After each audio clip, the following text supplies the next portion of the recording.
सरल और धारा प्रवाह हिंदी में भगवत गीता प्रस्तुतकर्ता स्वयं प्रकाश शर्मा। भगवत गीता हिंदुओं के महाकाव्य महाभारत का एक महत्वपूर्ण और अभिन्न अंग है। गीता का उपदेश महाभारत के भीष्म पर्व का हिस्सा है। गीता में 18 अध्याय और 700 श्लोक हैं। गीता की पृष्ठभूमि पांडवों और कौरवों के बीच अधिकार और राज्य की लड़ाई है। धृतराष्ट्र के बड़े पुत्र दुर्योधन ने पांडवों को उनके अधिकार वाला राज्य उन्हें वापस लौटाने से मना कर दिया। पांडवों ने अपना राज्य पाने के लिए बहुत कोशिशें की, कई शांतिपूर्ण प्रयास किए। भगवान श्री कृष्ण को भी कौरवों के पास अपना दूत बनाकर भेजा, लेकिन दुर्योधन फिर भी नहीं माना। अपना राज्य और अधिकार पाने के पांडवों के सभी शांतिपूर्ण प्रयास विफल हुए। तब उनके पास एक ही रास्ता बचा था, वह था युद्ध करना। अतः आखिरकार पांडवों ने अपना अधिकार पाने के लिए कौरवों के साथ युद्ध लड़ने का निश्चय किया। कुरुक्षेत्र के मैदान में दोनों पांडव और कौरव सेनाएं युद्ध के लिए इकट्ठी हुईं। पांडव सेना का प्रमुख योद्धा अर्जुन था, जो उस समय का सबसे श्रेष्ठ धनुर्धर भी था। सबको विश्वास था कि अर्जुन ही वह युद्ध पांडवों को जितवा सकता था। इस युद्ध में भगवान श्री कृष्ण स्वयं अर्जुन के सारथी बने। लेकिन जब युद्ध शुरू होने वाला था, तब अर्जुन अपने पितामह, गुरुजन, सगे संबंधी, मित्र तथा अन्य इष्ट बंधुओं को कौरव सेना में अपने सामने खड़ा देख उन्हें उस युद्ध में मारने के विचार से विचलित हो गया। मोह के कारण उसके मन में संदेह उत्पन्न हो गया और वह अपने कर्तव्य से डगमगा गया।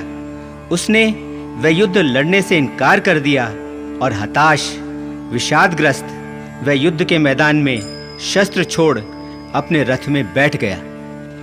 तब उस हताश और दुखी मन वाले अर्जुन को भगवान कृष्ण ने वहीं युद्ध के मैदान में ही दोनों सेनाओं के बीच गीता का उपदेश दिया।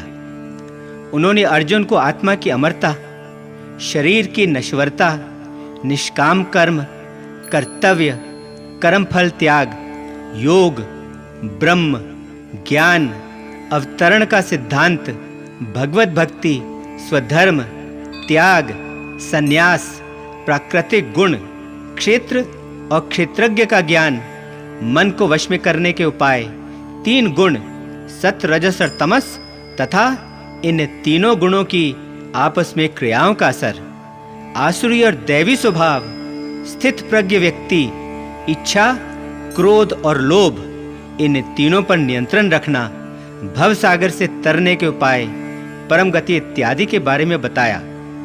उन्होंने अपनी दिव्य विभूतियों का वर्णन किया, अर्जुन को अपना विराट रूप भी दिखाया और अंत में उसे अपनी शरण में लेने तथा उसे सब पापों से मुक्त करने का आश्वासन देकर अपना उपदेश पूर्ण किया। गीता का उपदेश सुनने से अर्जुन का विषाद, उसका ज्ञान, उसका सारा मोह और उसके सारे संदेह समाप्त हुए। उसकी कर्तव्य भावना फिर से जागृत हुई और वह निष्काम भाव से युद्ध लड़ने को तैयार हुआ। उसने वह धर्म युद्ध लड़ा, कौरवों को पराजित किया और अपने भाई युधिष्ठिर को उसका अधिकार उसे वापस दिलवाया। गीता हिंदुओं के जीवन में एक विशेष स्थान रखती है। वे इसे एक धर्म ग्रंथ ही नहीं, बल्कि वे गीता को सफल और संतुष्ट जीवन जीने के लिए एक सर्वश्रेष्ठ कुंजी मानते हैं। गीता में जहां अध्यात्म के साथ दर्शन शास्त्र है, वहीं इसमें मानव जीवन में उठने वाली हर समस्या का हल भी मिलता है। विश्व भर के महान आध्यात्मिक उपदेशों में से केवल गीता का ही एकमात्र ऐसा आध्यात्मिक उपदेश है जो युद्ध के मैदान में दिया गया है। गीता हमें बताती है कि युद्ध हमें अपने बाहर वाले शत्रुओं से नहीं लड़ना, बल्कि युद्ध हमें अपने अंदर वाले, अपने भीतरी शत्रुओं से भी लड़ना है। गीता जहां अपने कर्तव्य से डगमगाए वीर योद्धा में उसका कर्तव्य बोध फिर से जागृत करती है और उसके सारे संदेह और उसका सारा अज्ञान दूर करती है, वहीं गीता उसे जीवन, अध्यात्म और मुक्ति के सही मार्ग भी दिखाती है। जीवन में हमारे शत्रु बहुत हैं। वे न केवल हमारे बाहर चारों ओर हैं, वे अपने अंदर भी हैं, अपने मन में हैं। सही राह और मुक्ति के लिए इन सब पर विजय पाना गीता का मुख्य उद्देश्य है। गीता में मोक्ष प्राप्ति के लिए 4 मार्ग साफ साफ बताए हैं: ज्ञान का मार्ग, कर्म का मार्ग, ध्यान का मार्ग और भक्ति का मार्ग। हिंदू दर्शन में ये चारों मार्ग मुक्ति के मार्ग समझे जाते हैं। विश्व भर के धार्मिक उपदेशों में से शायद गीता का ही एकमात्र ऐसा उपदेश है जो हमें मुक्ति के मार्ग बताकर इनमें से किसी भी मार्ग को अपना मुक्ति का मार्ग चुनने की आज़ादी देता है। मैंने जो यह सरल और धारा प्रवाह हिंदी में गीता को प्रस्तुत करने का प्रयास किया है, उसका मूल आधार डॉक्टर सर्वपल्ली राधाकृष्णन द्वारा लिखी भगवद गीता है। आशा है कि मेरा यह प्रयास न केवल गीता को पढ़ने, सुनने और समझने में सहायक होगा, बल्कि इसे सही अर्थों में अपने अपने जीवन में उतारने में मदद देकर हम सब के जीवन में सुख, शांति और संतुष्टि लाएगा। ओम शांति शांति शांति ओम। पहला अध्याय। गीता का पहला अध्याय युद्ध क्षेत्र और अर्जुन की मनोस्थिति को दर्शाता है। व्यूह रचना में खड़ी पांडव और कौरव सेनाओं के प्रमुख योद्धाओं का दुर्योधन वर्णन करता है। दोनों तरफ से शंख बजते हैं। युद्ध आरंभ होने से पहले अर्जुन केशव से अपने रथ को दोनों सेनाओं के मध्य ले जाने को कहता है, ताकि वो देख सके कि उसे किन किन लोगों से युद्ध लड़ना है। वहां अपने पितामह, गुरुजन तथा अन्य सगे संबंधियों को अपने सामने खड़ा देख वह मोहग्रस्त हो जाता है। हताशा और विषाद के कारण वह युद्ध लड़ने से इनकार कर देता है और शस्त्र छोड़ अपने रथ में बैठ जाता है। अध्याय। धृतराष्ट्र संजय से पूछता है, हे संजय, जब मेरे और मेरे भाई पांडु के पुत्र युद्ध के लिए धर्म भूमि कुरुक्षेत्र में इकट्ठे हुए, तब उन्होंने क्या किया? संजय ने उत्तर दिया, महाराज, जब दुर्योधन ने पांडव सेना को व्यूह रचना में खड़ा देखा तो वह अपने आचार्य द्रोण के पास पहुंचा और बोला, आचार्य, पांडु के पुत्रों की विशाल सेना को देखिए, जिसे व्यूह आकार में आपके बुद्धिमान शिष्य और द्रुपद के पुत्र धृष्टद्युम्न ने रचा है। इस सेना में अर्जुन और भीम जैसे कई धनुर्धर योद्धा हैं। सात्यकी, विराट, महारथी द्रुपद, दृष्टकेतु, चेकितान, वीर काशीराज, पुरुजित, कुंती भोज, मनुष्यों में श्रेष्ठ शैव्य, पराक्रमी युद्धामन्यु, वीर उत्तम औजा, सुभद्रा का पुत्र अभिमन्यु तथा द्रौपदी के 5 पुत्र, ये सब के सब महान योद्धा हैं। अब हमारी सेना में जो प्रमुख योद्धा हैं, मेरी सेना के जो नायक हैं, आप उन्हें भी जान लीजिए। आप स्वयं, पितामह भीष्म, कर्ण, आचार्य कृप, अश्वत्थामा, विकर्ण और सोमदत्त का पुत्र भूरिश्रवा, ये सब के सब हमें युद्ध जितवा सकते हैं। इनके अलावा और भी कई योद्धा हैं जो मेरे लिए अपनी जान तक देने को तैयार हैं। इन सब के पास तरह तरह के शस्त्र हैं और ये सब के सब युद्ध में प्रवीण हैं। ये सब के सब युद्ध विद्या अच्छी तरह जानते हैं। पितामह भीष्म हमारी अजय सेना की रक्षा कर रहे हैं और भीम पांडव सेना की रक्षा कर रहा है, जबकि हमारी यह सेना पांडवों की सेना से कहीं अधिक बड़ी है। फिर भी आप सब लोग सभी मोर्चों पर डटे रहकर हमारे सेनापति पितामह भीष्म की सब ओर से अच्छी तरह रक्षा करो। तब दुर्योधन को खुश करने के लिए पितामह भीष्म सिंह की तरह गरजे और उन्होंने जोर से अपना शंख बजाया, जिसके बाद युद्ध के मैदान में शंख, भेरिये, ढोल, नगाड़े और सिंगी बाजे सब ओर से बज उठे, जिसके कारण चारों ओर बड़े जोर का शोर होने लगा। तब कृष्ण और अर्जुन ने और सभी पांडवों ने भी अपने अपने दिव्य शंख बजाए। कृष्ण ने अपना पांचजन्य शंख बजाया, अर्जुन ने देवदत्त, भीम ने पौंड्र, युधिष्ठिर ने अनंत विजय, नकुल ने सुघोष और सहदेव ने अपना मणिपुष्पक शंख बजाया। काशीराज, शिखंडी, दृष्टद्युम्न, विराट, सात्यकी, द्रुपद, द्रौपदी के पुत्रों तथा अभिमन्यु, इन सब ने भी अपने अपने शंख बजाए। उन शंखों की भयानक आवाज ने सारी पृथ्वी और आकाश में गूंजते हुए आपके पुत्रों और उनके पक्ष के लोगों के दिल में डर पैदा कर दिया।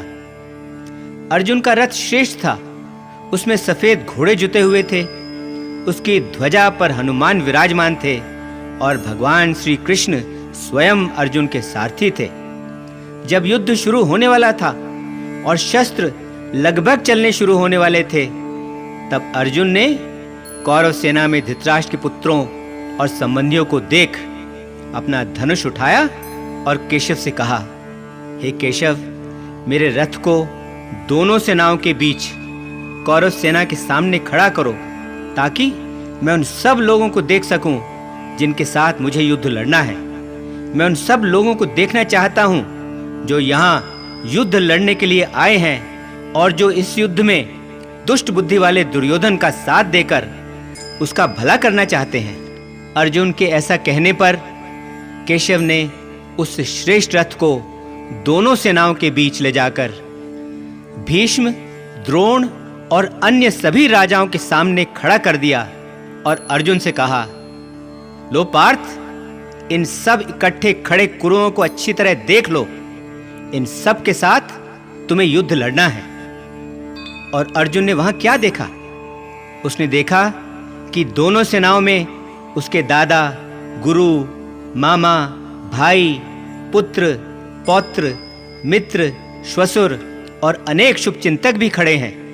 जब अर्जुन ने इन सब बांधव बंधुओं को युद्ध के लिए अपने सामने तैयार खड़ा देखा तो वो भावुक और कमजोर हो गया और उसने उदास मन से कहा, हे केशव, युद्ध की इच्छा रखने वाले इन मित्रों और संबंधियों को देखकर मेरे अंग ढीले पड़ रहे हैं, मेरा मुंह सूख रहा है और मेरे रोंगटे खड़े हो रहे हैं।